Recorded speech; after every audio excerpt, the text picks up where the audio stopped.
All right, we're going to talk about winning in multiple offers. So here's a scoop. This is not just for real estate agents. This is also for some of you consumers out there who are watching this, and you're getting into multiple offer situations and you're losing each time. So I'm going to just do a service announcement too at the same token and say my level of frustration with hearing how people are operating multiple offers has reached like the peaking point.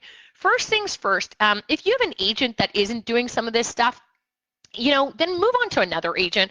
Like, it's getting to the point now where I'm actually surprised with some of the behavior that I'm seeing multiple offers or the lack thereof, and I'm going to stand up for it. I know some agents are crushing it, which is why you need to find those agents who really understand that multiple offers is a strategy, and some of these techniques are not going to be so crazy, but at the same token, you do a little research on the agent that you choose. If you're choosing agents who don't know how to execute multiple offers, or they're sitting around and they're not doing some of these things, then you're wasting a lot of time in a very, very good market in real estate. So I would strongly suggest that feel free to challenge your agents. That's the first thing. If they're not experienced enough, or they're not taking the time to learn how to get multiple offers, ditch them for another one. It's as simple as that. You know what? As a coaching company that works with a lot of agents, I'm being very honest about that. It's been 400 days of multiple offers. If they're not doing some of these competencies right now, then, again, these are things you need to really look at, okay? The other thing is this, guys. If you're not playing to win, here's my other advice to those of you who are trying to purchase houses in multiple offers in today's market. If you are working with clients that are not playing to win and you've given them all the statistics, you are part of the problem, okay? The reason why housing prices have soared so freaking much, and I keep saying this, is that if you're putting an offer in on a place, and yes, there are agents who have a strategy where they list a house ultra low because they want to put on, oh, we got like 45 offers. Look, this is a global pandemic, especially in Canada. So the reality is if you're underpricing your listings and you want 100 people to walk through a house so you can brag and say you got 400,000 over asking or whatever the case is, that's a strategy you got to own and deal with. I personally think that, though, every agent should know at this point, after 400 days, a good enough ballpark. If you're putting a place on, one of my neighbors put a place on for $1.2 million, and he ended up getting 1.4, and so that was a $200,000 margin. Well, if your client's budget is at 1.4, and there's nothing like that on this market. Okay, so I knew that property was going to at least go 150 to 200,000 over asking. Okay, and if you're sitting there and your agent or you and you're putting an offer and your budget is 1.42, well, you're waiting, and you've got 14 offers on the property, pull your offer. You're not going to win, and what you're doing is that agent has to let people know that offers got pulled. So all you're doing is driving the market prices up. Play to win or don't play. Okay, wait, hold for your opportunities, because it will balance out. So then you're holding for your opportunities. But if we're not recognizing our role in this, or if you have an agent that says, I don't know what it's going to be, or, if you're seeing that and you're not understanding that house strategy is a strategy that agent has low priced it to get obscene amounts of offers, and you're not being educated on that, then the problem is never going to stop. Okay, that's what's driving a lot of the housing prices up. Okay, so to me, it doesn't make any sense. You got to really know, play to win or not. Pull your offer. If there's too much and you're not in that ballpark, pull it. Just don't do it, because, like I said, 40 plus offers, and what you're seeing is you're increasing competitive drive, and you're burning your buyers out, by the way, too.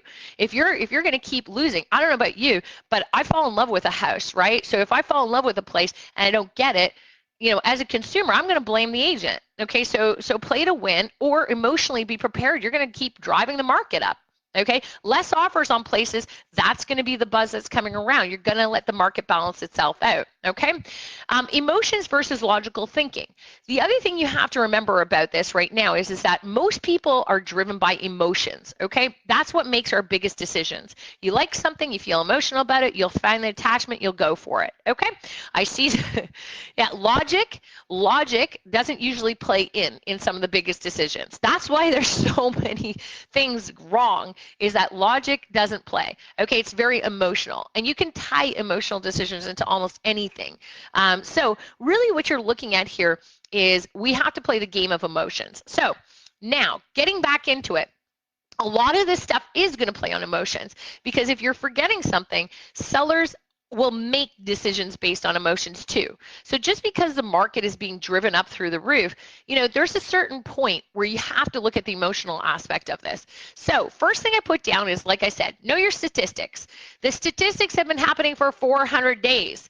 This has been the longest multiple offer market I think I've ever been in. It's never ending. Now we are seeing pockets, like I said, where things are dropping or you're not getting the multiple offers. So that shows that the balance, the bubble is like, it's there. I think we've peaked, right? So in some areas we'll never peak because the inventory supply and demand is so incredibly low. But in most places, the statistics should have quantifiable proof right now of whether or not the strategy of the agent is to list it low and then get massive offers to push it or not. And in a lot of cases, we're seeing even agents trying that strategy, not getting the price that they want, and then they're relisting. So we'll get agents calling us and saying, in coaching and going, I don't understand. And I'll be like, okay, that's where this comes in. If the sellers had a definitive minimum price, then the agent should share that with us. Okay, simple as that. And if your clients can't play to win, then they're not going to accept any offers. I don't know if you've heard that now, where people are getting multiple offers, and then what they're doing is that they're turning around, they're going, I didn't like any of them. So therefore, we're accepting nothing, and we'll just take it off and relist it at another price. That's a communication issue between you and the agent. If you are surprised that that happened and you were one of the offers that got run, then that tells me there was no relationship, there was no emotional connection with you and the agent and what was happening. Okay? That shouldn't happen in today's market. It really shouldn't. So I always get a little bit up in the bun about that kind of stuff happening. And I am incredibly opinionated on multiple offers at this point because I'm just tired of seeing this kind of behavior in the multiple offer situation where I think it could be a lot stronger. And I feel bad for the buyer agents out there. I mean, the buyer agents out there who are running these offers and they're not getting them over and over again because either they don't have the right coaching or they're not understanding that there are strategies behind this. And at this point, it's very obvious, some of them. Second thing I always recommend, so you know the statistics of the market, know the strategy of the actual listing agent. That's step number one. And then educate your clients on that strategy, i.e., this should be listed at this price. This is the strategy that they're doing. This should be this. This is the strategy that they're doing. Second thing, know the seller info. Okay, do your due diligence. I cannot believe when I talk to agents and I ask them, and this is you consumers too, ask the questions about the sellers. What do we know about the sellers? Who are the sellers? Where do they work? Why are they selling? Where are they going? What's this? Talk to the neighbors if you have to. Ring on the doorbells. Hey, listen, my clients are in love with this house. What can you tell me about the area? There's always, if you do that with 5 surrounding houses, I guarantee you're going to find out a scoop about that house that's going to help you in the offer situation. But more importantly, pick up a phone too. Talk to the agent on the other end and have that communication. And what I'm not talking about is sending a text message or sending an email to the agent and saying, hey, just out of curiosity, No, I'm talking about building a relationship with that agent. I'm going to give you an example of that in a second, but know who the sellers are. There's always a reason for people selling. There's always a connection that can be found. And remember, the strategy is to get out of the logical thinking. Logical thinking in multiple offers only allows you to negotiate on pricing. Emotional thinking and emotional strategies work a lot better. And I know this is going to sound like a foreign concept to a lot of realtors, but it's emotion versus logic. And our clients are winning the multiple offers, so I don't think our strategy is wrong. We have over 800 clients. I think we know what we're doing with this one. Emotions will also help you. Logical thinking means you're only submitting an offer. None of this will get done. And then you better be the highest priced offer because that's all you're going to be left with. So what I suggest is pick up a phone and call the agent. Not text, not email. Tell the agent you want to bring an offer. Say, we're looking at bringing an offer. I have a few questions for you. I need to speak with you. 10 minutes max. When are you free? Then, when you pick up the phone, know something about the agent. Take 5 minutes to know something about the agent. Look at the agent's Facebook profile. This is about building rapport and emotions and relationships. I love when I get a phone call from somebody and they start off by knowing something about me. I just love it. It makes me feel really good as opposed to somebody who just lays into a phone call and doesn't have anything. I love it. Take the time. Look at my Facebook. Look at anything and really take a moment and be like, hey, by the way, I saw that you went out and you did an 80-mile bike ride the other day. I can't even do 10. That would be amazing. When this is all done, I would love to talk to you about that. That'd be great. Oh, wow, that's amazing. By the way, if you have an EXP or KW agent on the other end, they're heavy recruiting companies. So pick up the phone and just be like, I would use the same game. Everybody knows I love my EXP agents that we coach, but they love recruiting. So my point is that if I pick up a phone and I call and it's an EXP agent on the other end, I'm just going to be like, hey, Bob, listen, it's Marianne calling. Yeah, that's great. Look, I want to put an offer out on the property, but first I just want to tell you, do you love working at EXP? Oh, that's great. When this is all said and done, I would absolutely love to have a conversation with you about it. Why? Because I'm a strategist. And the truth is that, you know what? I think it's a great idea, by the way. Thank you so much. I love it, Tammy. But here's the thing. If I'm going to get recruiting calls, I'm going to play the exact same game on the other end. You know, I'm going to use every strategy I can to get my clients to the house. That's what we should be doing in multiple offers. And if that means EXP and KW agents are heavy recruiters, I'm going to butter that bread. I'm going to butter that bread, Peacock. That's how it's going to be. So anyway, so I'm okay with that. I don't have an issue with it. So it's a strategy. Other thing is like I said, if they have small children, you have small children, maybe talk to them about something similar and say, hey, I don't know about you, but I'll tell you, like having small kids and having them all stay at home, that's a really challenge. What do you think? Like just open it up with some human behavior. Like just for a second, connect with people, okay? If you only do that on text and email, there is no relationship at all. And if you know anything about relationships, you're going to know that relationships really get you further emotionally in these multiple offers. They do. If you've been in real estate long enough, you should know. It's like there's no attachment. If you just get an offer from Bob who never picked up a phone to call you or talk to you, there's nothing there. So take the step and do it. So compliment the agent first when you call them, and then go into the seller info. I want to know different things. I want to ask them, you know what, here's what we asked them. I want to put an offer in on the property. Tell me a little about it. So we just had an estate thing happen the other day where it was an estate sale. And so what we found out was it was brother and sister. So we asked, who are the executors? Well, it's a brother and sister. Do they both live in the city? Nope, one's in Quebec, one's in BC. Okay, so neither one of them are here. Got it. Are they restricted for travel because of COVID? Yeah, it's pretty upsetting. Okay, I totally understand that. So both of them are out of the city. So can I ask you a couple questions? And the agent's like, yeah, sure, no problem. I said, there is some furniture and stuff in the house. In the offer that I put, would it be beneficial if we took care of that for them? And we put in the offer that, listen, we'll remove everything. Yeah, that'd be great. She was like, that would be amazing. Nobody's offered that. Okay, so consider that something we're going to put in. How's about we also offer to clean it all up for them and everything? Perfect. And can I ask you one other question? Is it important for them to keep any memorabilia or anything in general on the house? Could we do anything for them? Maybe a door or a frame or anything that's in the house that is valuable. Would that be something beneficial for them?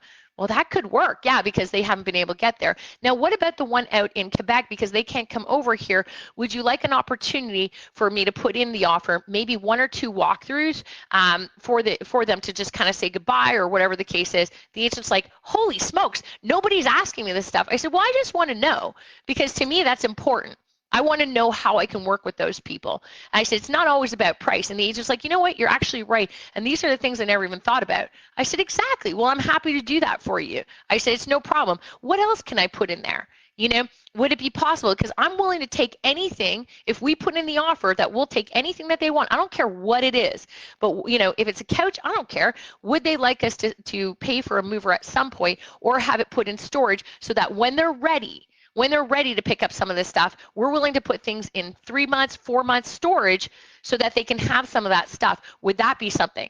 The agent almost had a heart attack. The agent's like, that is an amazing idea. So you're willing to take anything in the house, put it in a storage unit at Diamond Storage for a few months until they can travel and come get it. I said, why wouldn't I? I said, this can't be a fun thing for them, right? She's like, oh my God. She goes, you're amazing. I said, you know, and in my head I'm going, it's just relationships. It's using common sense. If I didn't know this about the 2 people and where they lived, how would I know?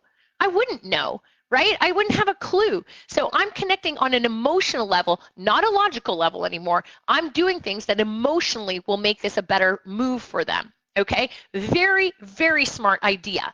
Okay, another situation very similar to this one. Again, is if you have somebody that lost their job and this is a great property for them and they didn't want to sell it and it's very disappointing to them, well, what can I do? If I know that somebody has to sell a place, I can go just based on logical thinking and be like, price, price, price. Why don't I take everything off their plate? So let me ask you, where are they moving to? Well, they're going into a rental. Okay, so again, with 6 months storage, can I do anything with them? Can I offer to pay their last month's rent? How would that look? How's about I pay for full cleaning service of anything? So when they leave that place, boom, full cleaning service. They don't have to worry about it, because that would be really freaking hard to clean a house that you have to sell. Yeah, that would be really great, the agent said. So wonderful. So I'm going down this path with them, and I'm coming up with all these ideas. Okay, this is what's important. What about the couple that is retiring? The couple that decided, you know what, I just want to cash in. This has been the greatest market. Perfect. Where are they retiring to? Oh, okay, well, they're retiring and they're going to move out west. Amazing. So they're going to get their dream. Yep. Okay, so this has been a family house for a long time. Yeah. How's about, what if I put in something in the offer, just for fun, a final portrait shoot of the house, all of them in there, and we do something kind of fun like that in the offer. The agent's like, well, I don't know if that'll make a difference, but I think it's kind of cool. I said, okay, why don't we do something like that? And you said they're moving out west? Perfect. Have they got a place out west yet? Yes. Excellent. How's about, what's their moving cost going to be like? I will do whatever it takes to help understand how I can fit with those other people. In one case, we found out that there was a series of bushes that I guess they're unique. I don't know anything about gardening, okay? Like nothing. I have a beautiful tree in my backyard that I bought. I couldn't tell you what the hell it is, but I can tell you that it's my favorite tree ever. Anyway, some people are great at gardening. I am not. Anyway, the point being is that this couple they had all these horticulture things that meant something to them, meant nothing to me. So I ended up talking to the owner, to the agent, and I said, well, how would it look? I said, how's about, they're doing a cross-country move. I said, what if we hired a professional? I believe it's called horticulturist. I did Google the name and I had it right for the script. Anyway, I said, how's about we hire one for this person? And I said, and I'm happy to go ahead, have it professionally done so they don't have to pay the cost. We'll have it all done and we'll ship it out west for them. Would that work? The agent was like, holy smokes, yeah, okay, put it in the offer, let's see what happens. So anyway, the point is that I'm doing my due diligence. How can I figure out a tie that will make my offer just a little bit better than somebody else's, because I didn't keep it logical, only price. I did things in that offer that were super important to the sellers. That one extra relationship call with the agent can make a difference between your offer and 10 other offers. When we're talking 5,000 to 10,000 apart in a market, or even 50,000 apart in a market that people are getting hundreds of thousands over asking, sometimes that emotional connection is something important to somebody. And it may not get you the offer, but it may get you a seat at the final round. And that sometimes is the next goal. Instead of just submitting an offer and not having a relationship and knowing nothing about the sellers, look at their Facebook, find a common denominator. What is going on with them? How can we help? How can we make this a little bit better or stronger of an offer strategically? Next thing. Okay, deposits herewith. I don't know why, but for some reason, a lot of people are putting offers in and then they're disappearing because they're scared to death. Sellers and agents are scared that people are disappearing without putting the deposit down. So why don't you just do herewith? Give the deposit check with your offer. If your clients are serious, that should be a moot point. That is a very strong point that a lot of people are missing, and it's a simple one. But a lot of people are terrified. You're seeing, well, I'm not posting the sale price because, well, we don't know if we're going to get the deposit check. Perfect. Do a herewith non-refundable deposit check. Why not? You know, if that's how you feel and you're going in with a firm offer, why don't you just do it? It will make your offer stronger. Okay, I've seen offers lately get taken less because they did herewith non-refundable deposits. It's a strategy. Figure it out. Okay, another thing, what about approval letters? Are you including them with your clients? Are you showing them that there is financial freedom with your clients? Are you talking to the agent and telling them how much your client wants the house? Remember, emotions versus logic. Are you telling them the history? You know, my clients have a small family. They know the kids down the street. They love the area. They can't wait to go to that school. What are you doing to represent your client's best interest by giving them an idea of who is going to purchase the house?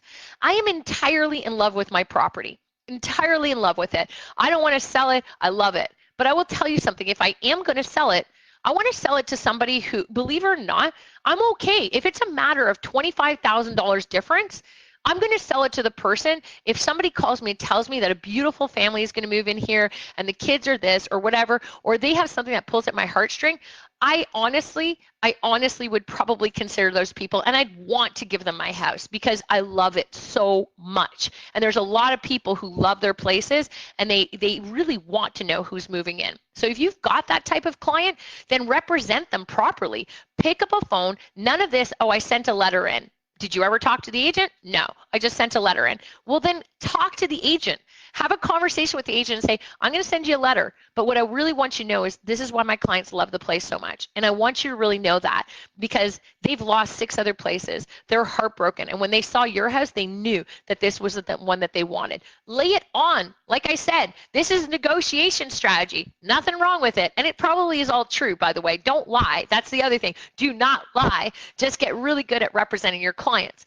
And then when you talk to them, do a short video. If your clients really want something, do a little video and send it off and say, I'd really love it if you can show this. Have the little kids there being like in front of the house, not down the street. Have the kids playing in the park in the neighborhood. Have the kids riding their bikes in the area saying they're in love with your house. Like, please give us a consideration. Okay, that's what I'm talking about. This is multiple offer Armageddon. So you got to play to win, like I said. Now, next thing, text. Text them 15 minutes before. Okay, so what I'm talking about is when you talk, and this is my final strategy, when you talk to the agent, okay, let the agent know when are you going to be presenting. If it's 5 o'clock, it's 5 o'clock. Okay, great. So let the agent know. I'm going to text you before the offer as a reminder. Perfect. If anything changes, let me know. No problem.